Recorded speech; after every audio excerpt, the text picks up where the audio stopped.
Hello, and welcome to the Community IT Innovators Technology Topics Podcast, where we discuss nonprofit technology, cybersecurity, tech project implementation, strategic planning, and nonprofit IT careers.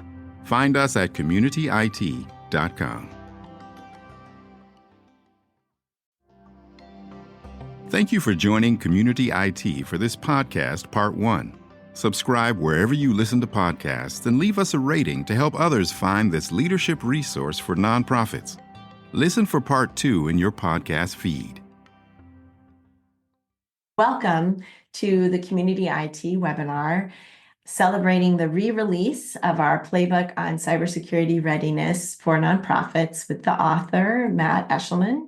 So this free download covers the essentials you need to know to get to what we call a foundational level of managing for cybersecurity. And we also cover additional levels of optimized and proactive. And where those might be your most appropriate strategies. The playbook is easy to use, but I'm really happy that Matt's here to help us walk through it today. I'm so happy he's the author, cybersecurity expert, and we're going to go into some of the updates that we made in this revised edition. So my name is Carolyn Woodard. I'm the Outreach Director for Community IT, and I'm the moderator today. And first, I want to go over our learning objectives. So by the end of the session today, we hope that you will be able to learn our basic approach to cybersecurity, learn about the foundational level that we recommend all nonprofits try to get to, understand those optimized and proactive options, and then take away maybe your first steps and best practices in managing cybersecurity at your nonprofit. Matt, would you like to introduce yourself? Yes, thank you for the introduction. It's great to be with you here today. My name is Matt Eshleman, and I am the Chief Technology Officer at Community IT. I've been with Community IT for over 20 years, and I've gotten to work with over 1,000 nonprofit organizations during that time. And so I'm really excited to be able to talk about this cybersecurity playbook as kind of a revision and a complement to our incident report, which we released earlier in the year. So we get some kind of the data, and now we get to talk about how to kind of practically apply that today. So looking forward to our conversation, and so we can answer any questions that come up along the way. And before we begin, if you're not familiar with Community IT, I'll give you a little bit about us. So we are a 100% employee-owned managed services provider. We provide outsourced IT support. We work exclusively with nonprofit organizations, and our mission is to help nonprofits accomplish their missions through the effective use of technology.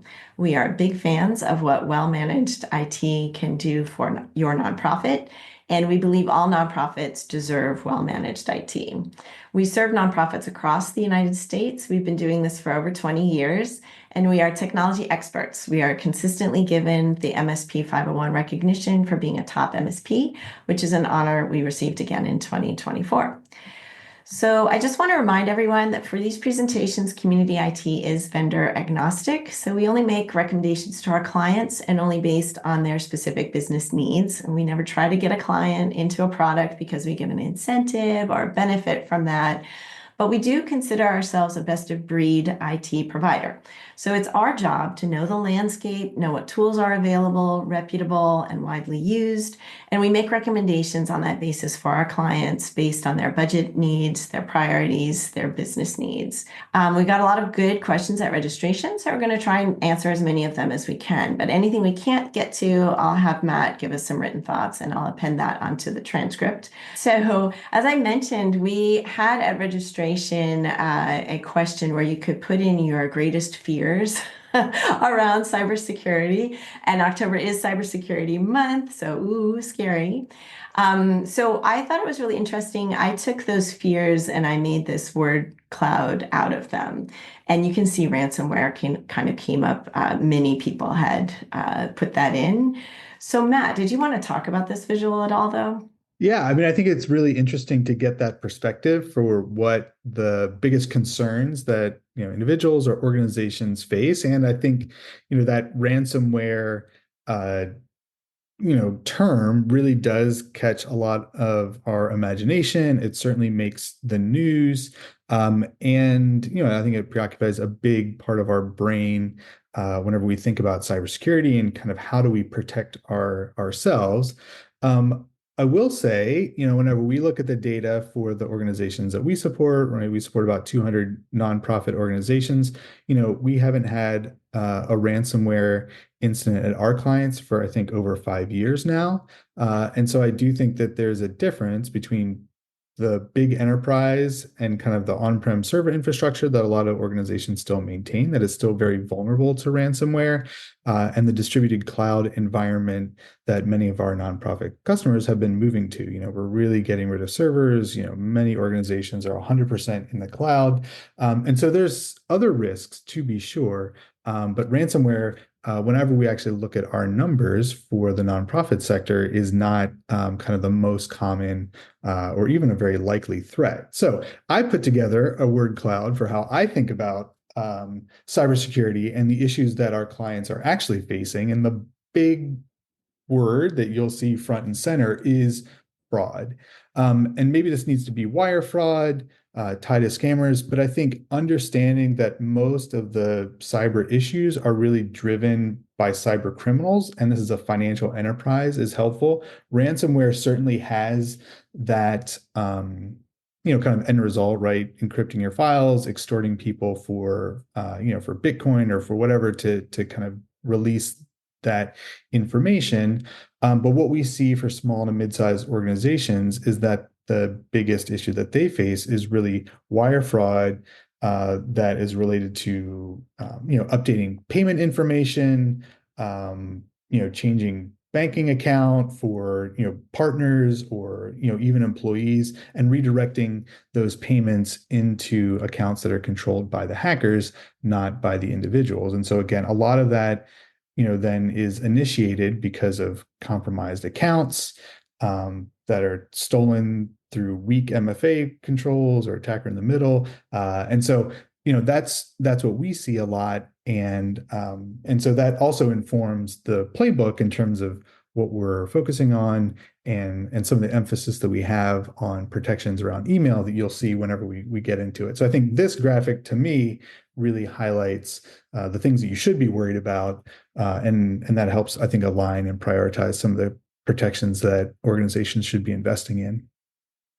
We have a question about a couple of the acronyms there. What is BEC? So BEC stands for Business Email Compromise. And so I think that's a term that the FBI uses. And so again, it's that kind of email initiated attack. And we see this most often, be either kind of a spoofed message, right? It looks like it's coming from somebody could be, your executive director or the finance director, right? Emailing, hey, can you update this payment information? We had a problem.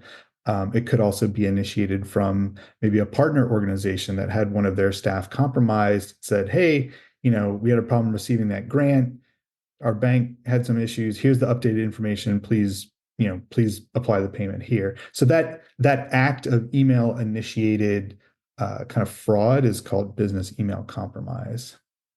And then the other question is about AITM. Great. So AITM is the acronym for Attacker in the Middle. And so that is really the method that these threat actors are able to use to steal what's called kind of your session token. And so even if you have MFA, using like the Microsoft Authenticator app, the bad guys are able to use these attacker in the middle frameworks to basically run your login through a system that they control, and they can kind of steal that access and then appear as you, send emails and do that kind of thing. And so that's what we really saw, tying back to our incident report, is that we saw a large number of accounts get compromised, even though they had MFA, because of these new sophisticated frameworks that are available for hackers to buy, that really allow them to create these proxy systems so they can steal your authentication requests. Yeah, it's kind of a big freak out because we've been telling everyone for several years now, MFA will really protect you. And so, of course, hackers are looking for ways to subvert your MFA. We did talk a lot about it when we did the webinar about the incident report. And so I did put that in the chat. It'll be in the transcript. It's communityit.com/nonprofit-cybersecurity-incident-report if you're looking for that webinar and that report. So yeah, I think let's go ahead and launch this poll. So we wanted to find out about you. And the poll is, has your organization had a cyber incident? There's a lot of stigma, a lot of shame around being the victim of a scam or attack. So your organization will not be visible in your answer. We're just trying to show how pervasive the problem is and different levels of stress you're probably under, and why you need a plan and cybersecurity controls to help prevent attacks. So the answers you could choose are no, not that we know. Number two is not sure. Number three is yes, but we discovered it with time to mitigate the impact. Number four is yes, and we suffered significant impact. And number five is not applicable or other. We're just trying to get a sense of, I mean, we're all potential victims of an attack, I would say. So we just wanted to see how many of you are in this webinar because you haven't had an attack and you're looking to prevent it, and how many of you are really interested in cybersecurity for specific reasons that you were attacked. All right. So of the respondents overall, looks like a big chunk, about 40% of folks said no, not that we know, right? So and another 14% said not sure. And then we do have a pretty significant number of respondents. About 30% said yes, they have been a victim of a cybersecurity incident, but they were able to kind of identify it and respond rather quickly.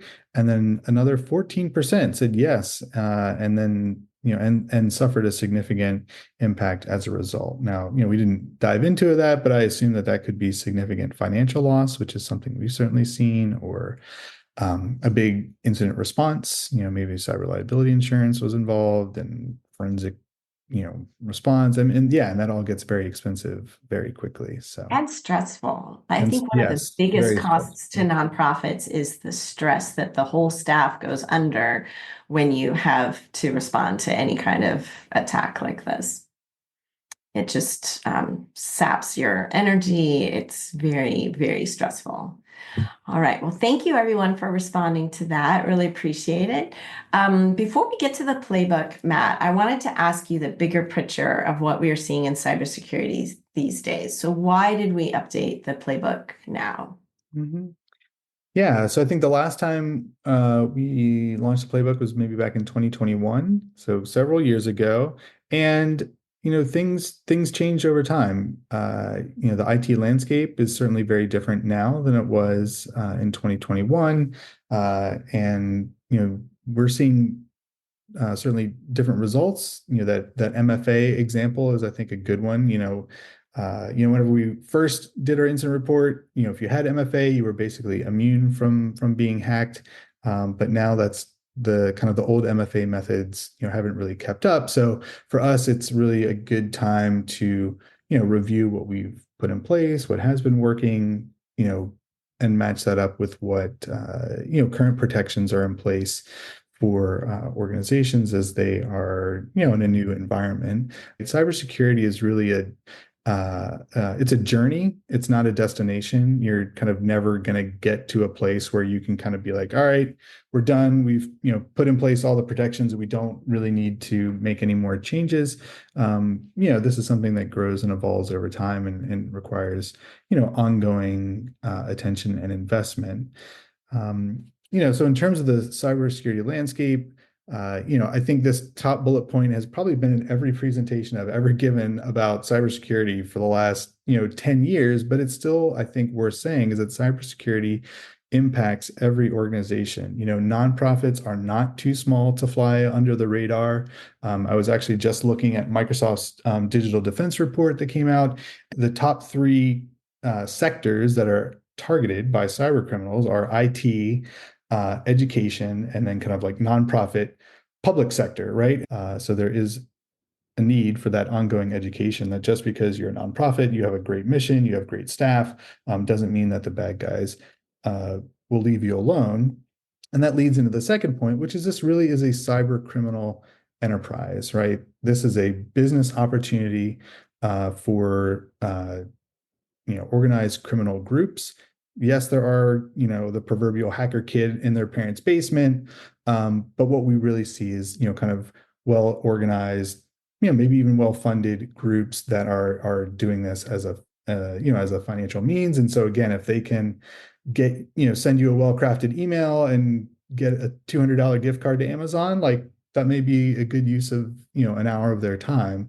Or maybe they set up a well-crafted phishing campaign and are able to nab a $20,000 wire transfer, right? Like that's a good investment of time. So so cyber security is something every organization needs to pay attention to, and you're targeted because you have money, right? And that's kind of the short summary of that.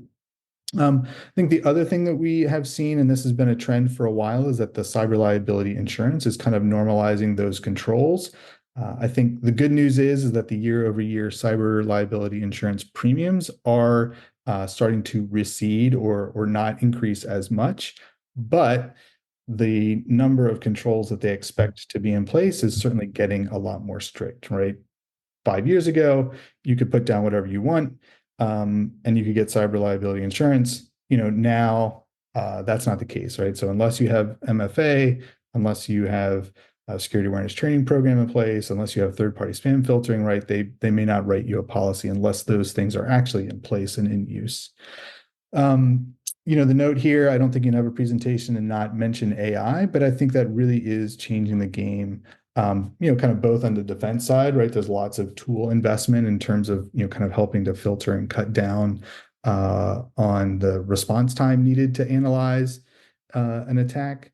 But then also, the bad guys too, right? It's really easy to use, these AI conversational tools to write a compelling and well-crafted email that's going to get you to click on something. And so just as, you may be using AI tools to craft fundraising emails, the bad guys on the other side are crafting, well-written emails to get you to click on something. And so a lot of the things that maybe we used to rely on in terms of, poorly worded messages or, kind of incorrect grammar, like that just, you can't rely on that anymore. So if you haven't downloaded the playbook yet, I'm going to put that in the chat. Again, that URL is communityd.com/download-cybersecurity-readiness-for-nonprofits-playbook. And you can download it there. It's a free download. It's about 20 pages. And then we're going to walk through part of it today, but we can't get into all of the details that are in that playbook. So I really hope that you'll download it and share it. You can read it online. You can share the link for people to download it themselves. So hopefully that is helpful for all of you. So this slide covers our approach to cybersecurity. Matt, do you want to talk a little bit about this graphic?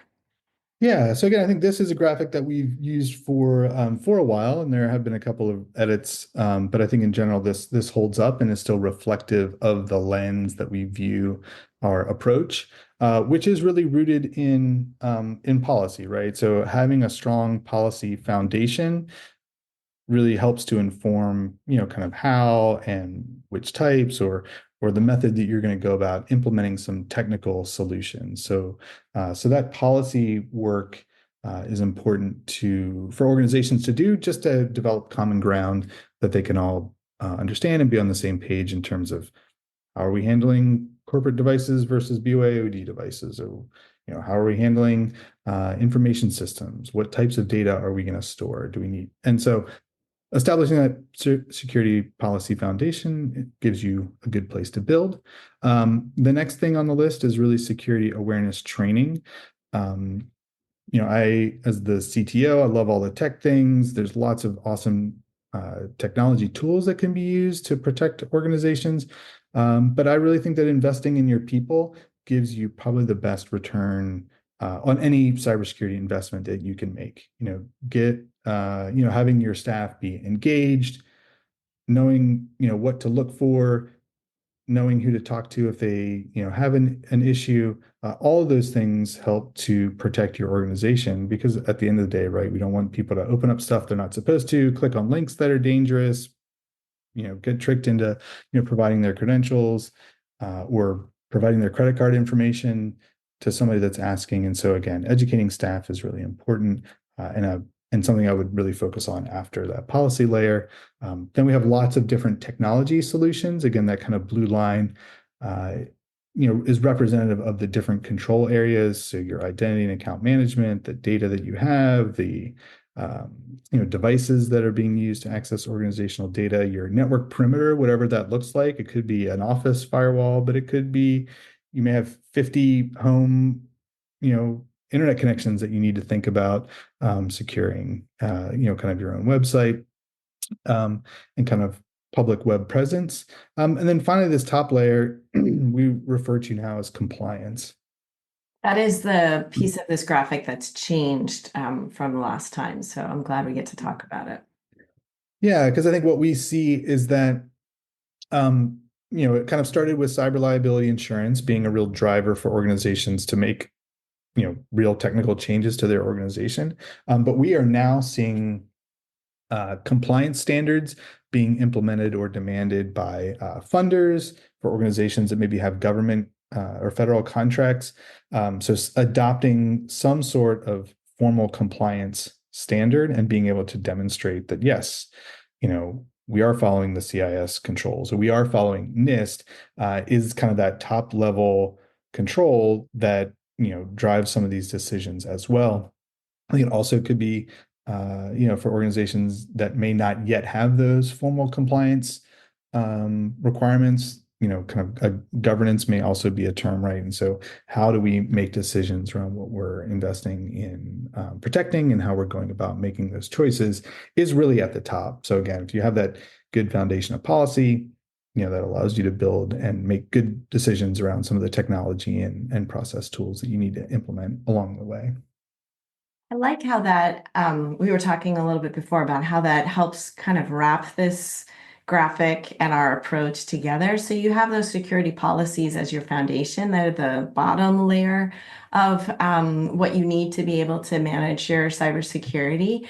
But if nobody is checking them, if you're not monitoring that those policies are being followed, and no one at your organization kind of owns that compliance with your own policies, then it kind of doesn't matter that you have the policies. Like you are going to go in and find that you still have 20, 50 accounts for employees who have left your organization. And maybe you had a policy for offboarding those people, but you didn't follow it. So you didn't ever delete those accounts. And then now you've got a cybersecurity liability there of risk where people could be using those accounts to get into your system. So it's definitely, I like this change that we've made. So not just having the policies, but checking up on them. And then we didn't change this piece of our approach. This is remains the same, but that is something in this playbook that I hope is very helpful for people using it. So our approach recognizes the unique operating environments of small to mid-sized nonprofit organizations. And so we aren't, I think some security firms probably are like, you have to do everything and we'll charge you for all of it. But we really wanted to look at appropriate approaches. And so some of the things that we recommend are really not very expensive to do. And we looked at those 8 elements that you talked about in the last slide, Matt, and then we ran them through these 3 different layers. So there's foundational, which is what we hope everyone gets to. Then there's a little bit more intense, optimized, and then at the top we have proactive, which is the most intense, the most expensive. And I think we do need to find a better way to show this, to illustrate this, because in our view, we don't think proactive is quote unquote better than foundational. So it may be appropriate that you have a more proactive stance if you're working in a country where you might have more cybersecurity risks. If your advocacy that you're working on means that there are more targets on you, it's more targeted attacks. But you also might kind of shift between these levels for some aspects and maybe beyond foundational for other aspects. So you may have some tools that you're using or some things that you're doing where you need to have a more optimized approach. And when you do your assessment, you're going to see that that has a return on your investment and that you are going to make that investment in a little bit more security in those levels. So just to let you know, you don't feel like you have to get to proactive, but we do want you to get to foundational. That's really important. And so, Matt, could you talk a little bit about assessments? We've had a couple people ask already, like, how do you do an assessment? How do you always need to hire someone to do that assessment for you? Like, how do you get this information of where you're at and where you want to get to? Yeah. Yeah, I think it's a good question. And before I talk a little bit about assessments, I do think it's, this kind of idea that security is it's a journey, not a destination, I think means that there is some kind of logical way that you kind of proceed through these things. I'll kind of pick on, one of the things that always comes up, in terms of a security assessment is like, oh, you do pen testing. I heard we need to do pen testing. Pen testing, that's going to make us more secure. It's like, well, that's a very expensive process to go through. And unless you've really invested in some of the foundational elements, like you're just going to get an assessment that exploits all of these underlying weaknesses. And it's not really going to be a good use of those dollars that you do have to invest in cybersecurity control. So again, I think it's, it's additive, it builds on things. And so having a good framework in place to help make those decisions is important. So, we do a couple of different things. We have some, kind of a free assessment tool that we can use that will kind of give kind of a quick dashboard view of some of the areas for investment. Because we've worked with nonprofits for over 20 years, we've developed our own, kind of assessment framework that really looks at kind of the key areas and is a way to basically kind of rank and identify different areas of investment for improving the overall cybersecurity protection of an organization. And then there's lots of formal cybersecurity assessment frameworks that are out there. They're the resources to do them are free. So the 2 popular ones that we use are the Center for Internet Security's V8 cybersecurity controls. You can go to their website and get an account and kind of download, the 153 areas that they look at and kind of go through and assess it yourself. So, those tools are out there. The same thing with NIST.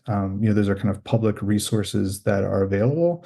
I think the benefit and kind of why people pay for an independent assessment is they're kind of complex. They're complex. It's really tedious to go through. And I think just kind of explaining and kind of understanding what they're asking and why they're asking, I think does provide value. And then I think the real benefit of going through an assessment is you actually have some sort of meaningful roadmap of recommendations to actually take once you get through the process, right? Because once you get through 153 different controls, trying to figure out where to start can be a challenge. So. And that's a great segue into in the playbook when you download it. We do estimate some of the costs for some of the different recommendations that we make. They're estimates. They're kind of our best guesses, but it can really change how many people you have, how many licenses you have, what risks you're actually undergoing. And another thing we wrestled with is whether we could estimate time for some of these projects, because time is usually your biggest cost, staff time, to be able to prioritize and do some of the things that you need to do to get up to that foundational level. So Matt's going to talk about, we talked about doing the assessment and building out your plan, but we couldn't really make estimates of how long it's going to take you. You need to prioritize what you're going to need to prioritize, and then you need to look at your schedule and see, make your guess of how long it's going to take you and how much you're going to be able to work on it along with all of your other priorities that you have. Thank you for joining Community IT for this podcast, Part 1. Subscribe wherever you listen to podcasts and leave us a rating to help others find this leadership resource for nonprofits. Listen for Part 2 in your podcast feed. Community IT does these free webinars and podcasts for our community, and we love sharing our knowledge and experience. If you have more questions or are having trouble with your IT at your nonprofit, please get in touch with us on our website, www.communityit.com, so we can start a conversation or schedule an assessment. Downloading any of our free resources there will get you signed up for our webinar reminders, and you can attend our next webinar in real time and ask our experts your own questions.